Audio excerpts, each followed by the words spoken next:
Sino po yung natuwa? Ayan, natuwa, na-blessed, na, ano ba, kinilabutan, mga ganyan. Mga kinilabutan, na kapag pahinga, na comfort sa ating worship. Ayan. Meron po ba? Yes. Amen? Amen? Bising pa po ang lahat? Amen. Ayan, so, good evening na yan. Good evening po sa ating lahat. Tuloy-tuloy na po tayo. No? Hindi na po muna natin ikakat yung ating momentum. Yan, yung ating momentum. So, sino dito excited na po sa hapon na ito? Amen. Sige, ilan? Dalawa? Amen. Yan. Amen. Alam ko po nung mga Monday to Saturday, mga tahimik kayo sa mga bahay nyo eh. So kapag Sunday po, dapat ilalabas, sabi ni Gia, no? Lalagpasan nyo yung energy niya. Amen? Amen! Yan. Bawal po, kasi medyo inaantok po yata yung iba sa atin. So, pagka nagtanong po ako, mag-respond po tayo. Amen? Amen! Maganda ako. Ayan, sige. So, sino po rito expectant siya sa lahat ng gagawin ni Lord sa mga susunod na araw, buwan, taon? Amen! Ayan. So, sino rito naman yung excited siya na sobrang in love siya kay Lord kahit alam niyang maraming pagsubok, kahit alam po niya na maraming kakulangan, may blessing o wala, may answered prayer o wala, pero in love siya kay Lord, bahala kayo. Amen! Amen. So today po, no, we want to introduce to you a new setup ng ating babad. Di ba every last Sunday of the month, lagi po tayo nagkakaroon ng babad. Pero yung babad natin is like, parang mga 15 minutes lang or 10 minutes lang, di ba? Pero kasi supposedly po, ang babad talaga ay babad. Babad, sino po yung nagbababad ng damit? Wala na kasi puro washing machine na, no? Yan, pag sinabi pong babad, talagang matagal. Di ba? Wala, hindi po pwede na unless, talaga yan, wag na nga yung example, hindi ako marunong mag-law. Ayan, pero di ba, pag sinabing babad, ibig sabihin, talagang pinapanood. Di ba? Tama po, pinapanood po kasi merong stain, merong dumi. So, kailangan linisin. So, ang babad po natin, decide talaga siya to really dig deeper, talagang magbababad po tayo sa presensya ng Panginoon. So, bibilisan ko na lang po ito. I will share something, tapos magpapatuloy po tayo sa panalangin. Sino excited? Magpapatuloy tayo sa panalangin, sa worship. That is our babad. So, every last Sunday of the month na po, ganyan yung gagawin natin. Talagang wala tayong ibang gagawin, kundi aawit lang tayo, i-enjoy lang natin ang presensya ng Panginoon.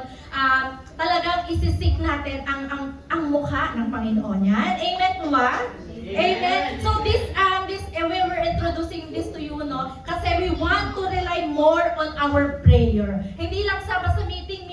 Weekly po may meeting tayo, no? Kasi dahil malapit na po yung anniversary natin, di ba? Pero hindi po tayo magre-rely lang sa meeting, but we will rely more on prayer. We will rely more on prayer, hindi lang sa strategies. Hindi lang tayo gagawa ng iba't ibang bagay, but we will rely more on prayer. Amen? Amen. Hindi lang po tayo puro kainan. Yan, medyo nakarami po tayo ng kainan ng May kasi marami pong nag-birthday. Pero hindi lang po doon, pero talagang magbababad po tayo sa panalangin. We are building a culture of prayer. Amen? So pag sinabi pong build up, hindi lang po ako to. Hindi lang po ito si Rev.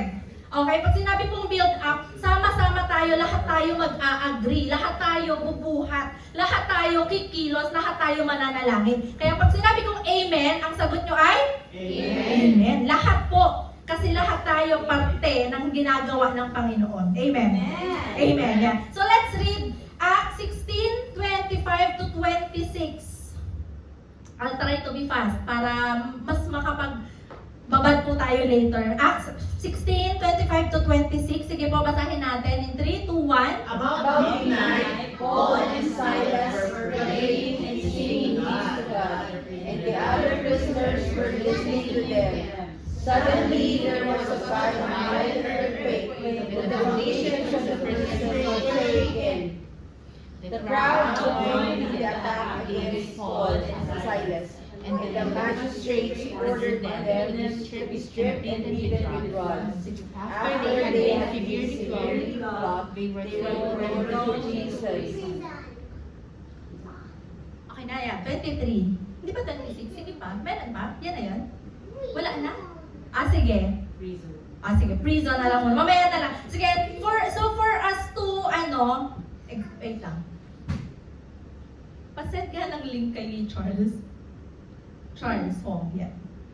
Ayan, sige po. So, sino po nakakilala rito kay Paul and Silas?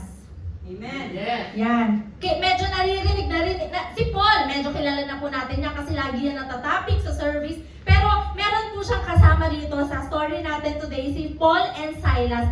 So ito pong story na to ay nasa second missionary na si Paul. Di ba si Paul ay nagpupunta sa iba't ibang lugar to share the gospel. So this time, ito po ay second missionary journey na niya. And then sa isang lugar, they met a slave girl. Mayroon po isang slave girl na possessed by a demon. Okay? Ay, actually, hindi siya demon. She is possessed with the spirit na nanghuhula. Okay? So, yung manghuhula po na to, na babae, ngayon, pinagkakakitaan niya. Di ba kasi, nakikita po ang mga manghuhula. Kaya lang, every day, siya ay minamak niya, siya ay nagsasabi na itong mga taong ito, si Paul at si Silas, ay nandito to preach the kingdom of God. So ngayon, parang naririndi si Paul. So sabi niya, in the name of Jesus, be healed. Pinalaya niya po ang demon possessed, ang possessed girl. Okay, nakakasunod pa po tayo. Yes. Ayan. So ngayon, yung amo nitong nitong possessed girl na to, possessed slave na to, yung amo niya, wala na silang kinikita. Kasi nga, umalis na wala na yung power niya to tell fortunes. So ngayon, nagalit sila at inakusahan nila si Paul at si Silas na they are troublemakers. Okay, so sinumbong hanggang sa, sabi po sa, nandito ba yun? Wala dito. Sige, puntahan nga natin. Hanggang sa, sabi po dun sa unang verses ng Bible, nung binasa po natin, Acts 16, sabi na doon, nung sinumbong, dinala sila sa may courtyard at sinabi na they were hinubaran. They were hinubaran at beaten. They were beaten. Okay, binugbog at hinubaran bago sila kinulong. Okay? Nakakasunod po kung paano yung nangyari.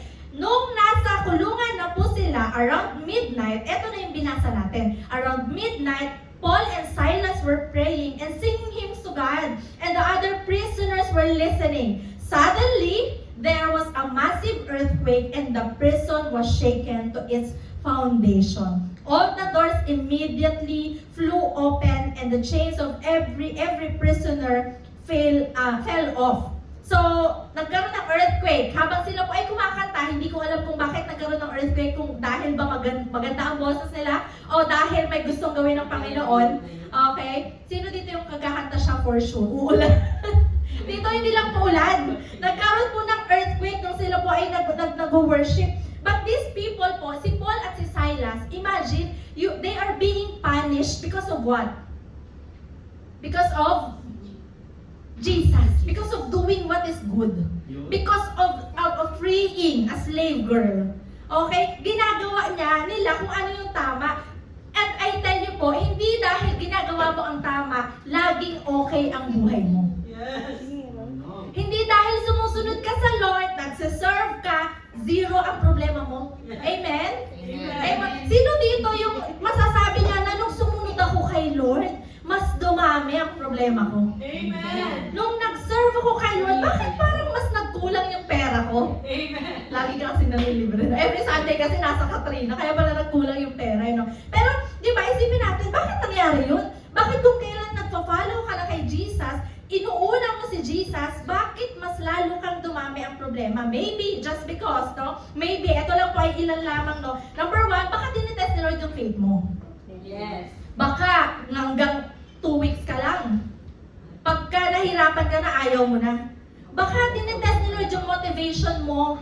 Yung motivation mo ba ay faith or fame? Kasi gusto kong sumikat. Ang motivation mo ba ay para mapatibay yung faith mo o fame lang? Baka tinitest ni Lord yung obedience mo kung pilit or you feel it, you really feel it. Okay, so tinitest po ni Lord, maaaring hanggang kailan tayo maniniwala. Kaya merong problema sa buhay natin. Amen po ba? Pero sa totoo lang po, no, imagine yourself, sa totoo lang, sa sitwasyon natin ngayon, ang bilis natin magreklamo sa Lord. kaltasan ka lang ng isang araw sa opisina, nagre-reklamo ka na eh. Di ba? I-break ka lang ng jowa mo, nagre-reklamo ka na eh. Di ba? Ang tanong mo, Lord, nasan ka? Lord, buhay ka ba? Bakit? Di ba? Ang bilis ng tanong natin kay Lord. But imagine Paul and Silas, they were doing good. They were doing what is right. They were doing what is the best. And yet, hindi lang po sila basta kinulong. Sila po ay hinubaran. They were beaten. Halos dugo na po ang kanilang katawan bago silang kinulong. At itong kulungan po na ito po ay ano ba tawag doon? Yung maximum protection. They are in the inner dungeon. Ibig sabihin, sila yung nasa pinakailalim. Walang hangin, walang window. Okay? Imagine niyo I want you to imagine this. Sugat-sugat ka, wala kang damit, sugat-sugat ka. Huwag niyo imagine yung walang damit. Yung sugat-sugat lang. Sugat-sugat ka dahil you are beaten. Okay? Tapos, inano ka, pinosasan ka. At least nakikinig kayo. You are being put into chains. Ano? Yan. O yan, yun. Ganun yun. Buti po nag-imagine kayo. Yan, dalawang kamay at dalawang paa yun. Regardless kung may sugat ka dyan o wala, may posas ka dyan. And, yung inner dungeon po, yun po ay usually, kaya po maraming namamatay sa inner dungeon, even up to this day, no? Kasi hindi po nililinisan yung lugar na yun. So imagine lahat ng dugo ng mga namatay na sa lugar na yun, hindi nila inaalis yun. So most likely po, ang maraming namatay na doon dahil sa infection sa mga sugat nila. Okay? So ito yung sitwasyon ni Paul and Silas. Okay? Nagigets po natin. But, anong ginawa ng dalawang to? Habang sila po ay sumasakit ang katawan, okay, anong ginawa nila? Sabi mo sa verse 25 to 25, ito yung binasa natin. Paul and Silas were praying, singing hymns to God, and the other prisoners were listening to them. Grabe, no? Ang sakit ng katawan mo physically, and yet, you are singing praises to the Lord. So, tatlong bagay lang, mabilis lang po to, tatlong W na gusto kong makita natin. Anong matututunan natin sa ginawa ni Paul and Silas? Number 1, prayer and worship is your weapon. That's your weapon. Hindi po yung galing mo. Hindi po yung pera mo ang weapon mo. Binanggit na kanina ni Rev. Sabi niya, 2 Chronicles 20:22, as they began to sing and praise, the Lord set ambushes. Imagine mo, no? Lalaban na sila. Battle to. Labanan po ito, ha? Ito ay labanan ng, sword. Sword, arrow, lahat na ng pwedeng weapon dala nila. Ito po yung time na lalaban si King Jehoshaphat para makuha niya yung buong authority, victory over, ma-lead niya yung Judah. Okay, anong ginawa nila? As they began to sing and praise, the Lord set ambush. Nagets po natin yon. Yeah. Alam mo ang nangyari? Ang kalaban po nila, tatlong partido, yung Moab, basta yun, tatlong partido po yun. Alam mo nangyari, nung kumanta po yung sila King Jehoshaphat, alam mo nangyari, yung tatlong magkakakampi, sila po yung nag-away-away. Para manalo si King Jehoshaphat. That's the power of singing praises to the Lord. Amen. And you know what? Alam mo, ano dito yung, ano yung kinanta nila? Praise hallelujah. Isa pa, deep praise out. Surrounded. Alam mo, kinanta nila, punta ka na, meron ba tayo dyan? Verse 21. Wala, no? Wala. Sige. Verse 21, binasa ko kanina, verse 22. Verse 21, sabi niya dito, give thanks to the Lord, His faithful love endures forever. Anong ginawa nila? Give thanks to the Lord, our God and King. Di ba lalaban kayo? Nagse-celebrate ka? Anong sabi niya doon? Give thanks to the Lord. Hindi pa nagsisimula ang laban, but give thanks to the Lord. Amen? Bakit? Alam niya yung weapon niya, powerful. Amen? Amen? So your prayer, your worship, kahit hindi po tama yung tono mo, your prayer, your worship is fighting spiritual battles. Amen. Hindi po ito patayan physically, but this is, pero nakita nyo, nagkaroon ng patayan physically, pero hindi po yun yung gusto natin. Patayan po ito spiritually. Okay? Hindi lang po basta sinimulan yung battle nila ng kumanta ka, sinisimulan ni Lord yung battle mo. No. Nung kumanta ka, tinatapos na niya yung battle mo. Amen. Amen? Amen? Sino excited? Grabe no, si Paul at si Silas po, sila ay nasa kulungan. They were in despair. Wala pong masaya sa kulungan. Amen? Walang masaya, walang internet doon, walang cellphone doon. Wala nga pagkain doon eh. Di ba? But they turned their despair into worship. Yes. Sabi niya, wala na akong magagawa. Nakaposas ang aking dalawang kamay at dalawang paa, but I can still worship. Tayo, ang gaganda pa ng suot natin, but hirap na hirap tayong taas yung kamay natin pag nag-worship. No? Prayer and worship shifts the atmosphere. Yung worship po natin, you are bringing the presence of the Lord into your difficult situation. Sino rito yung ang hirap ng sitwasyon ko? Diba? Ang hirap ng sitwasyon ko po, hindi nyo maintindihan. Pero bakit wala pa rin akong boyfriend? Ang hirap ng sitwasyon ko, hindi ko rin maintindihan. Mukhang wala nang labas, wala nang hope yung sitwasyon ko. But I am bringing the presence of the Lord into my situation. Amen? So the prayer and your worship silences the enemy. Sino po rito yung maraming kaaway? Wala? Oh, bait. Sino yung kaaway niya nandito? Di ba? Pero your prayer, your worship, silence the enemy. When we worship, you are reminding your enemy, Satan, and you are reminding yourself, sino ang kasama mo? Sino ang katulong mo? Amen po ba? So don't miss your weapon. Don't miss to use your weapon. Sabi mo sa katabi mo, don't miss to use your weapon. Don't miss to use your weapon. Ang weapon mo po, hindi yung amoy mo. Okay? Ang weapon mo po, yung panalangin mo. Okay? Pag may umaway sa'yo, anong gagawin mo? Pray over. In the name of Jesus. Di ba? Uy, naranasan ko to na nakaalala ko. Meron kasi akong office mate.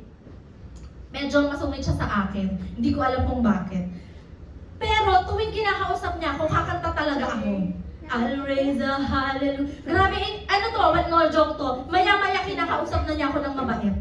Kaya sinasabi ko lagi to kay Red, di ba? Sabi ko, pagka medyo masungit siya sa akin ng umaga, magpapatugtog na ako, tapos kakanta na ako. Siguro pinapatahimik na ako. Kaya mabait. Pero bumabait po siya. Kapag dinaan ko siya sa worship, sa prayer. So use your prayer, use your worship, not just when the battle is over. Yes. Usually, ganyan tayo, ay tapos na, pasado ako, ay nagkaroon ako ng increase in Jesus' name, hallelujah, I'll raise a hallelujah, kasi may raise ako. Di ba? Ganyan po tayo eh.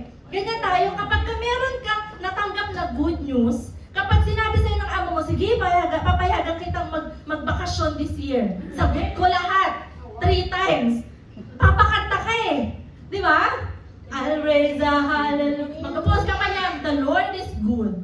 Di ba? Magpo-post ka sa Facebook. Bakit kasi may na-receive ka a good news? Because you know that the battle is over. Pero hindi po tayo ganon. We are using our prayer and worship even when the battle is about to start. Yes. And while you are in the middle of the battle. Magsisimula pa lang yung battle, worship ka na. Nasa gitna ka ng battle, worship ka na. Amen? Amen? So yung prison po ni Paul and Silas became their place of breakthrough. Huwag ka magreklamo kay Lord, Lord, nasa prison ako. Hindi, si Paul and Silas po, nag-breakthrough sila nung nasa prison sila. In their bleeding and beating, kapag ikaw ay tinutorture ng kalaban, anong ginagawa mo? What do you do? Ayaw na? Ayoko na. Kung kailan naging Kristiyano ako, mas lalo akong binugbog ng kalaban. Ayaw mo na. Mas mabuti pa nung hindi ako nagsisimba. Ang dami kong pera. Diba? Ayaw ko na. Give up na ako kasi dati mas napapansin ako ng mga lalaki. Nung nasa church ako, parang wala na pumapansin sa akin. Okay? Would you praise in prison? Would you praise in prison? Tanong mga sa katabi mo, would you praise in prison? Ang problema po sa atin, we complain. We complain, we whine. Alam niyo yung whine? Hindi po yung iniinom Alam niyo yung whine? Ito yung high-pitched complain or cry. Pag may problemang dumating sa'yo, instead of worshiping, you are whining. Lord, bakit nangyari sa akin to? Lord, bakit ako? Lord, bakit ako matatanggal sa trabaho? Lord, bakit nga ako binrek? Lord, bakit nga ako binetray? But instead of whining, you worship. Kasi tandaan po natin, in whining, there's no testimony. Wala pong nagsabi dito na, when I started whining, I started winning. Ay, wow. Wala pong ganon. Ay, wow. Ang testimony natin, nung nagsimula akong mag-focus kay Lord, nag-worship kay Lord, nagbago yung response ko, that's the time na nagkaroon ako ng good news. Diba? So it's never a right time to whine and never a wrong time to worship. So let's worship all the time. Amen? Amen. Amen. So anong challenges mo ngayon sa buhay mo? Pray. Parang nakakulong ka ba? Yes. Just pray. Worship. Nahihirapan ka na parang gusto mo nang mag-give up. You pray. You worship. May sakit ka, paulit-ulit, hindi na alam ng doktor anong gagawin mo, yung insurance mo, binablock na, hindi nawawala, parang hindi na ako gagaling. You pray. You worship. Amen? Amen. Amen? Amen. Number 2, your prayer and your worship is your way out. It is your way out. Sabi po sa Acts 16:26, no? Suddenly, sabi nyo nga, suddenly. Sabi sa Tagalog nito, ano ba yung Tagalog nito? Biglaan. Yan, biglaan. Habang sila po ay umaawit, there was a massive earthquake and the prison was shaken to its foundation. And the doors immediately flew open and the chains of every prisoner fell off. Imagine, no? Your prayer, your worship can lead to unexpected deliverance. May pinapakawala ng Panginoon. Merong inaalis sa iyo ang Panginoon. And Paul and Silas praised. Wala po silang ginawa. Nag-praise lang, umawit, nanalangin sila. And God shook the prison. Imagine, sila po nasa pinakailalim. God shook the prison, the chains fell, and the doors opened. Amen. Grabe, no? Hindi lang basta chains fell eh. Okay na sana yung nag-chains fell, pero yung nagbukas yung pintuan, alam mo yung parang umawi ang lahat para sila ay makalabas. But God didn't just free them physically. Hindi lang physically, nawala yung mga chains nila, yes, but He used that moment to bring salvation to others. Alam mo, sa totoo lang po, no, sabi nga, pag wala ka ng ibang, actually, hindi dapat eh. Una pa lang, magkaroon ka ng problema, you pray the Lord. You pray to the Lord. You praise the Lord. You worship Him. Amen? Don't wait for the miracle to happen. Don't wait for the miracle para mag-praise ka. Aantay muna ako ng good news bago mag-praise. No, your praise could be the start of your miracle. Manalangin ka, iibigay mo yung buong boses mo sa Panginoon. That's the start of your miracle. Amen? Your worship is your way out. Your worship is your way out. You can't change your situation. Sa totoo lang. Di ba? Sa totoo lang, pag sinasabi mo, pray ka. Parang gas-gas na. Pero sa totoo lang po, you cannot change your situation. But you can change your focus and your response. You are not looking into your problem. You are not looking into your prison. You're looking unto the Lord. That even, makinig po tayo, that even when life is bad, people are bad, your situation is bad, yet the Lord is good. Amen. He is faithful and He will make a way out. Yes. Bubuksan niya po yung pintuan para sa'yo. Amen? Sino excited? Buksan na po ang pintuan. Doors of opportunity will open. Chains will fall. Amen? Amen. Number 3 and the last, your prayer and your worship is a witness.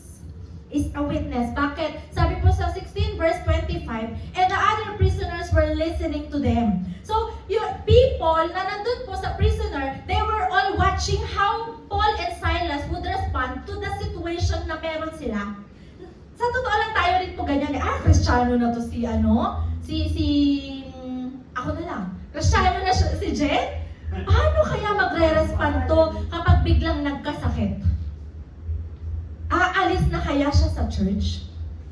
Magpapahinga kaya siyang mag-preach? Hindi na kaya siya aawit? Bakit Kasi people are looking at us. How do you respond when you have hardship? Diba? Ay, nahulog yung bag niya, magmumura kaya to? Diba? Tinawag na natin lahat ng ano, pag may nangyaring masama sa'yo, nalaman mo na meron kang cancer, would you still come to Sunday and worship the Lord?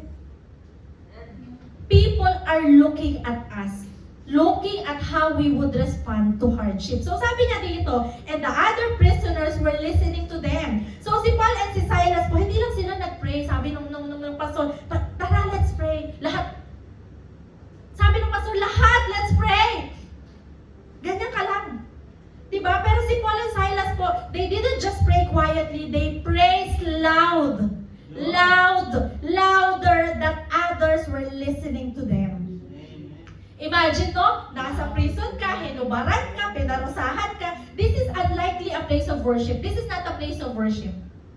Diba? Walang nagpa-praise dito. Lahat ng tao rito nagko-complain. Lahat ng tao rito masama na ang ugali. Diba? Kasi kapag nasa mahirap na sitwasyon ka, lumalabas na yung sama ng ugali mo eh. So lahat dito, kapag alam mo na masama yung ugali nito, ay mas masama ang ugali ko sa'yo. Ah, pumatay ka? Dalawa yung pinatay ko eh. Diba? This is not a place of worship. But Paul and Silas, nung nasa loob po sila, they prayed, they worshiped loud. Sa tingin nyo, anong kinakanta nila? Maliban sa kinanta na kanina, no? Pwede yun, no? Sabi nila, no? Sabi ni Paul, how great is our God, sing with me, how great. Diba? Sabi niya, kakanta tayo. Mabuti ang Panginoon. Come on, sing with me. How great is our God. Mabuti ang Panginoon. Samahan niyo kami, kumanta tayo. Amen? Amen? Sabi niya doon, sabi ni Paul, there is power in the name of Jesus.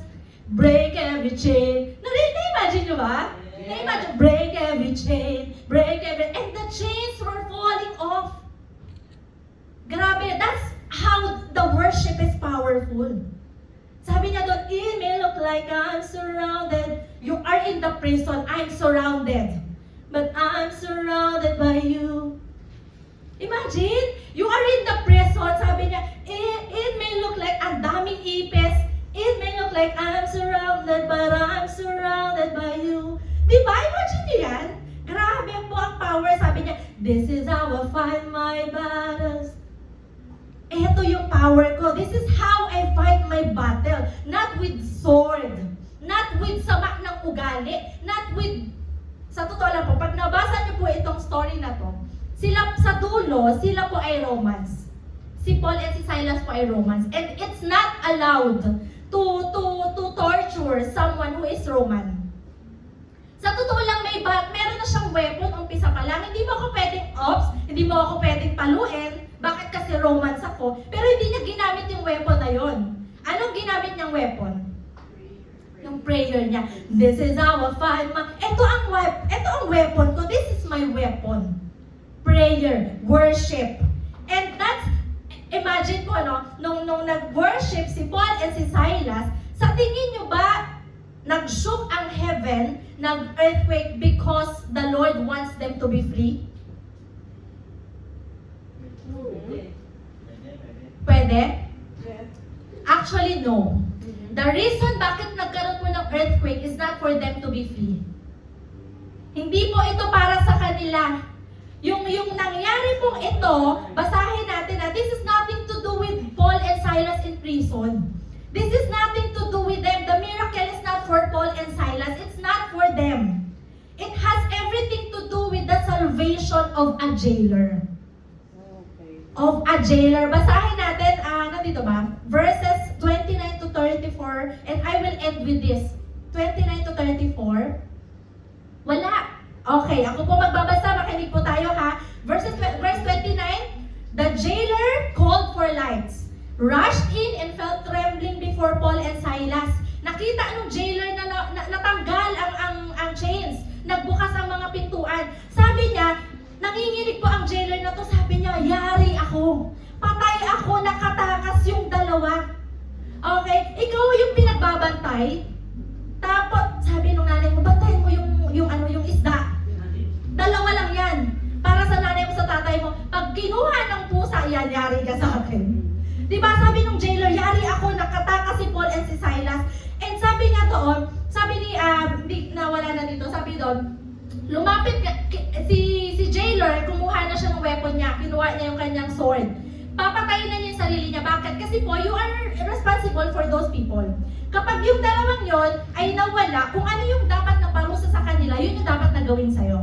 So instead na ikaw ay makulong at parusahan ng gano'n, patayin mo na lang yung sarili mo. Yun yung inisip ng jailer. Pero sabi niya doon, nagmamakaawa siya, pero ang tindi ng nangyari kay Paul and Silas. Nanalangin sila, nagbukas ang pintuan, pero hindi sila lumabas.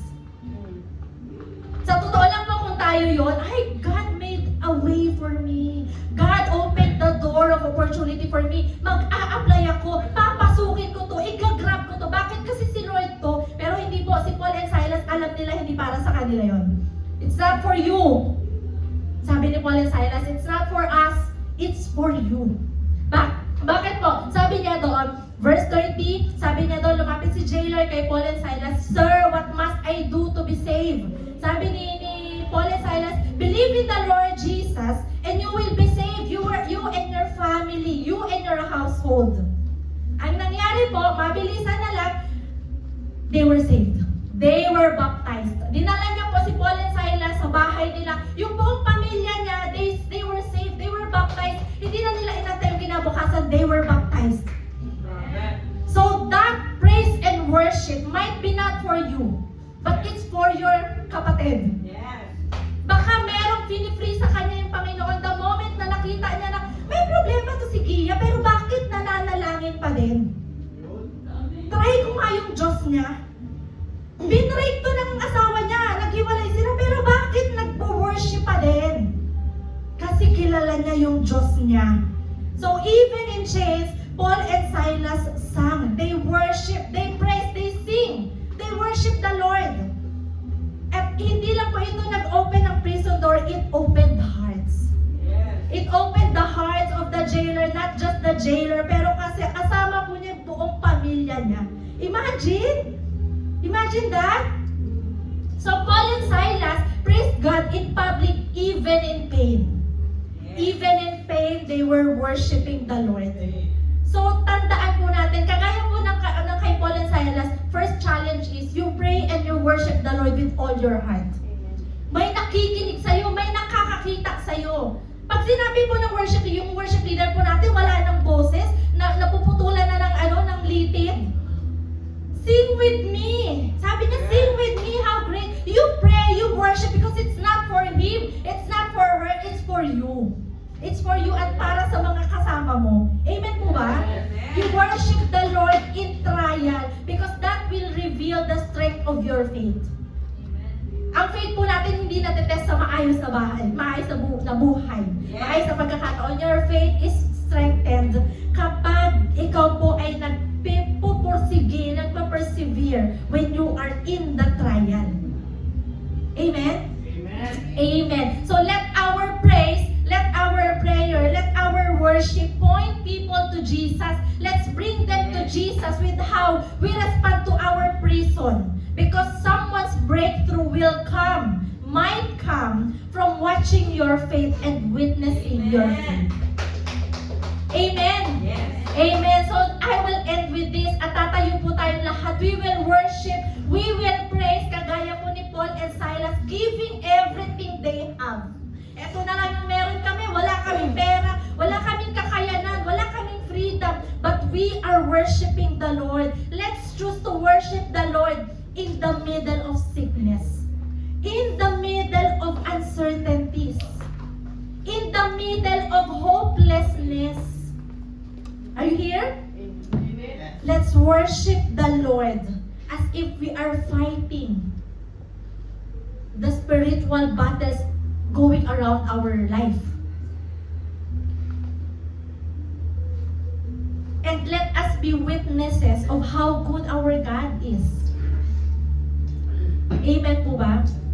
So the question is, ano po ang prison mo ngayon?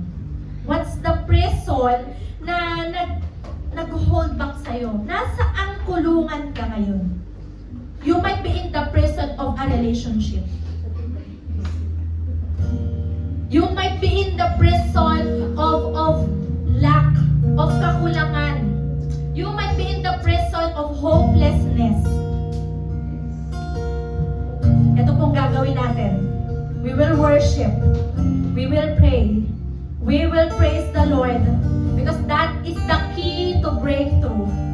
That is the first step to revival. That is the beginning of our freedom and healing. So as we sing,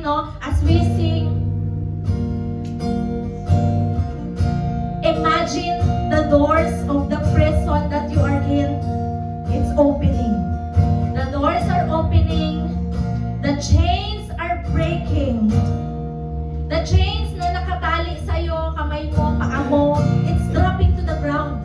Wala kang ginagawa, hindi ka kumakawala. Pero unti-unti, isa-isa, bumabagsak. Your mountains, gaano kalaki yan? It's moving. God is making a way. God is splitting the ocean for you to walk freely. Ang susi po, praise and worship. So come on, just praise the Lord. You worship the Lord. You praise the Lord. The doors are opening. The Lord is opening the doors of your prison. Wala ka ibang gagawin. You just worship the Lord.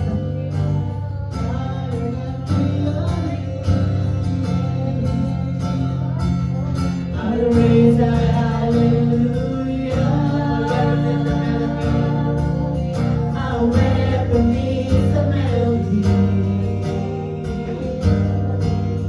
I'll raise a hallelujah. Heaven come to fight for me. Heaven is fighting for you. The heaven is fighting your battle. Hindi ka tatalunan. The Lord is fighting your battle right now in the name of Jesus. As you sing to the Lord, as you worship Him, He is breaking all the chains in your life. He is opening the door of your prison. I'll raise a hallelujah. Come on, just sing to the Lord. Lakasan mo hanggang sa mag-iba yung prison mo. Magkaroon ng earthquake, magkaroon ng ulan, magkaroon ng himala, magkaroon ng imposible. Gagawin ng Panginoon na because of your praise, because of your worship.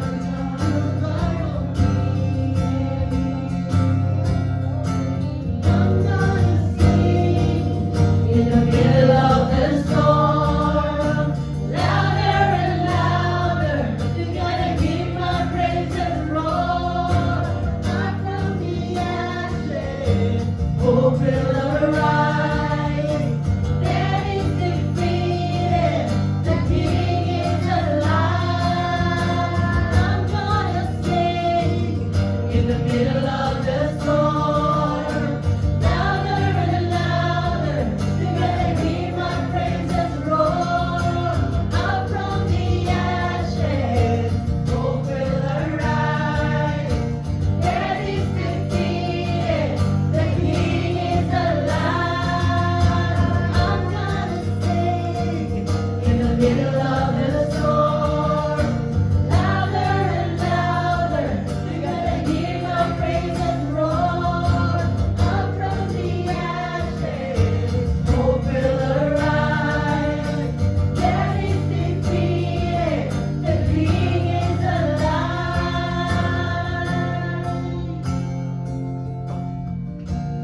Hallelujah, Father. So, tonight po, as we continue na ilaban yung ating mga battle in prayer, in worship, I want you to just open your hearts to the Lord. And we will pray. We will pray like you have never prayed before. Kung mananalangin ka ngayon, lakasan mo, maririnig ng Panginoon ang iyong mga panalangin. At ibuhos mo lahat ng nais mo sabihin sa Panginoon. This is the time. Hindi ka makapanalangin sa bahay mo, sa partition mo. Tonight is the time that you will pray louder and louder. Thank you, Jesus. Thank you, Lord. And we will pray right now sa ating intimacy sa Panginoon. Thank you, Jesus. Sige po, let's continue to be in the presence of the Lord.